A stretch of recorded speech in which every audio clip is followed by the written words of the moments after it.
Assalamualaikum warahmatullahi wabarakatuh.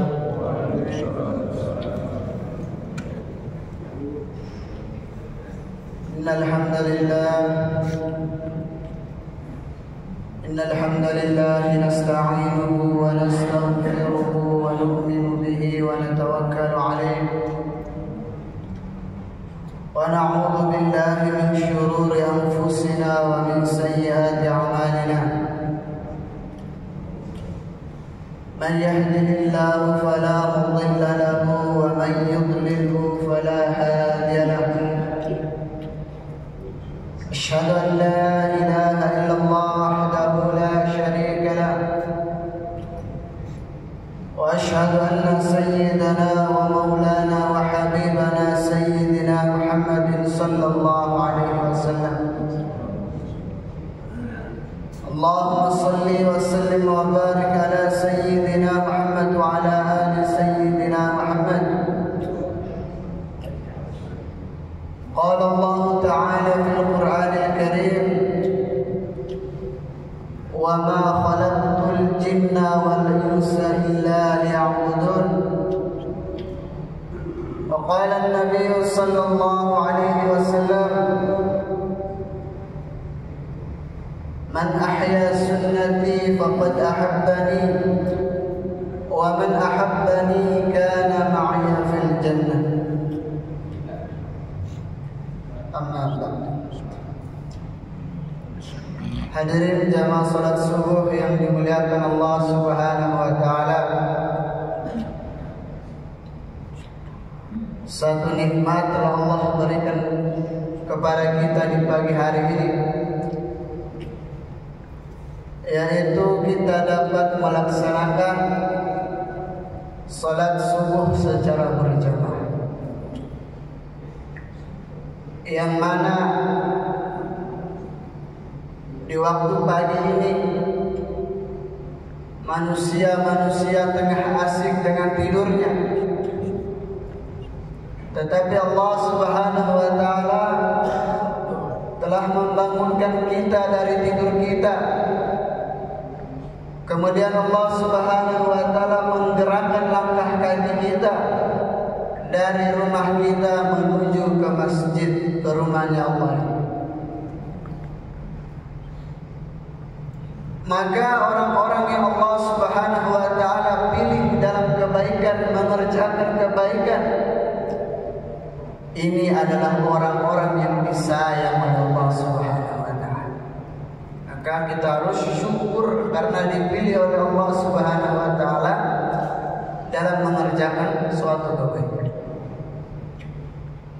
Hadirin yang dimuliakan Allah Subhanahu wa taala, tiap-tiap manusia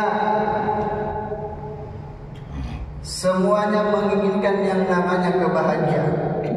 Siapa saja pasti menginginkan yang namanya kebahagiaan. Mau dia orang kampung, orang kota, orang mana saja pasti semua menginginkan yang namanya kebahagiaan. Tidak ada orang yang mau susah di dunia ini.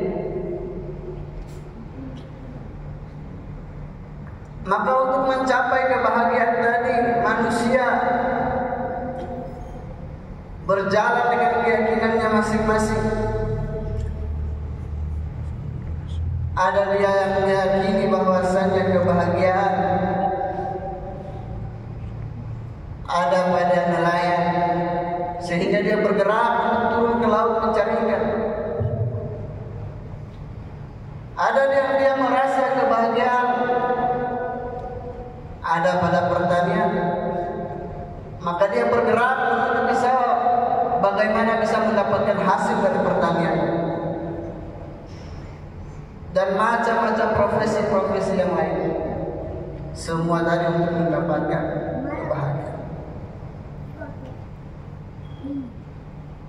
Akan tetapi hadirin yang dimuliakan Allah Subhanahu wa taala, seluruh kebahagiaan yang ada di dunia tadi, suatu saat ketika telah datang yang namanya kematian, semuanya akan ditinggalkan oleh kita. Maka Allah Subhanahu wa taala menceritakan di dalam Al-Qur'an, Nabi sallallahu alaihi wasallam telah menjelaskan di dalam hadis-hadis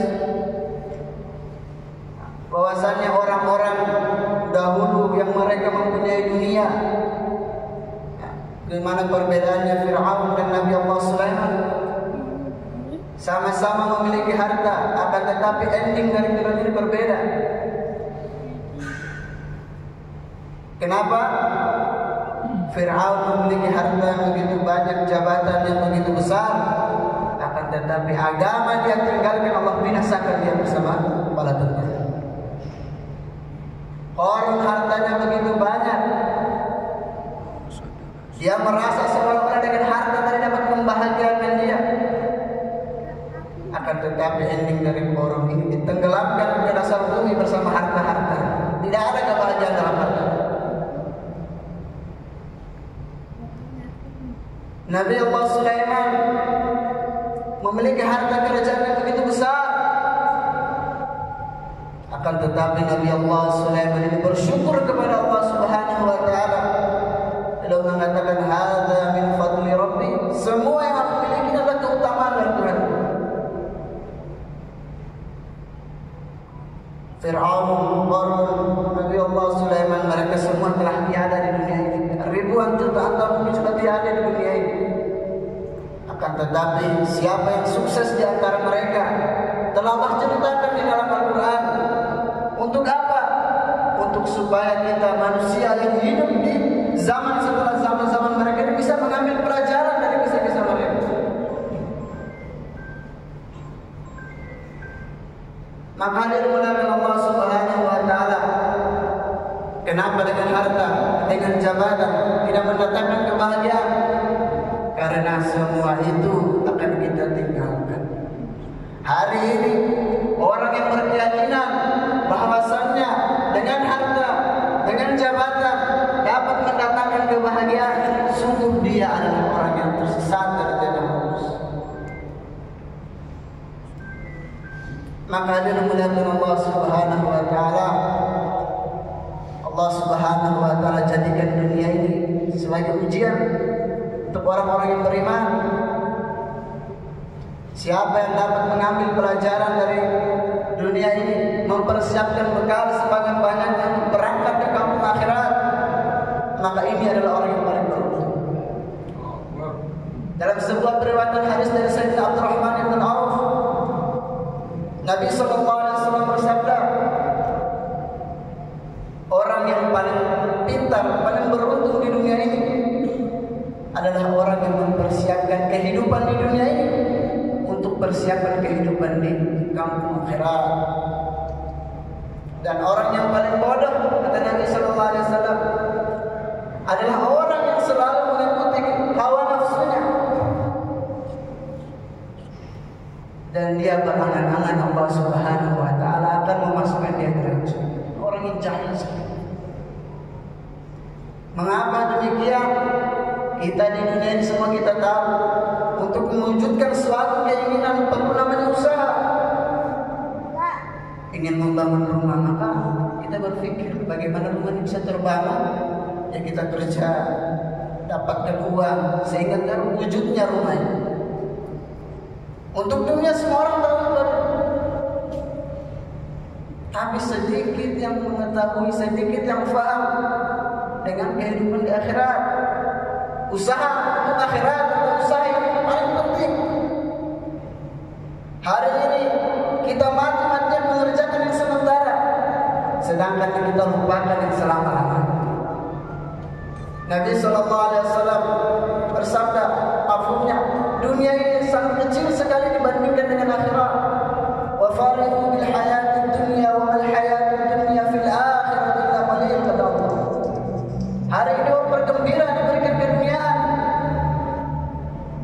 Hari ini orang bergembira diberikan kesenangan di dunia, padahal mereka tidak mengetahui kesenangan-kesenangan di dunia yang Allah berikan kepada mereka jika dibandingkan dengan kehidupan akhirat sangat sedikit sekali. Maka Nabi sallallahu alaihi wasallam memberi perumpamaan sebagaimana jari yang kita celupkan ke tengah laut, kemudian kita angkat jari kita, air yang menetes dari jari kita itu adalah dunia.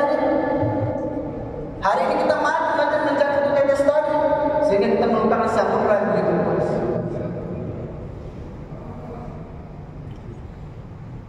Maka hadirin mulakan Allah Subhanahu wa taala, maka penting namanya usaha untuk kehidupan akhirat. Karena mau tidak mau, rela tidak rela, sudi tidak sudi, kita akan tinggalkan dunia. Maka dari mulakan Allah Subhanahu wa taala, alhamdulillah kami ada satu jamaah. Kami datang dari rumah kami dari Maluku sana. Kami bergerak bagaimana iman kami benar kepada Allah Subhanahu wa taala. Bagaimana kita menjadi orang yang beruntung di akhiratnya Allah Subhanahu wa taala. Karena setiap kami memahami bahwasanya usaha kita di dunia ini sebatas di dunia saja. Akan tetapi usaha kita untuk akhirat adalah usaha yang kekal abadi dan akan kita peroleh hasilnya di akhirat. Maka dari melakukan Allah Subhanahu wa taala, sebentar bulan 9 ini akan ada momen besar pertemuan umat Islam yang akan dihadiri oleh Indonesia Timur insyaallah tanggal 8, 9, 10. Maka kita yang di sini kita niatkan hadir ke sana. Bagaimana kita berangkat ke sana supaya Allah Subhanahu wa taala mudahkan segala urusan kita, mudahkan segala fikir kita, dan Allah kumpulkan kita di akhirat bersama orang-orang yang telah diridhai oleh Allah Subhanahu wa taala. Maka dari melakukan Allah Subhanahu wa taala, ini saja bisa saya sampaikan. Benarnya datang dari Allah Subhanahu wa taala, ada salahnya dari kekeliruan saya sendiri karena masih belajar menyampaikan agama. Di sempurna majelis kita tutup dengan doa kifaratul majelis. Subhanallah wa bihamdihi, subhanakallahumma wa bihamdika, asyhadu an la ilaha illa anta, astaghfiruka. Assalamualaikum warahmatullahi wabarakatuh.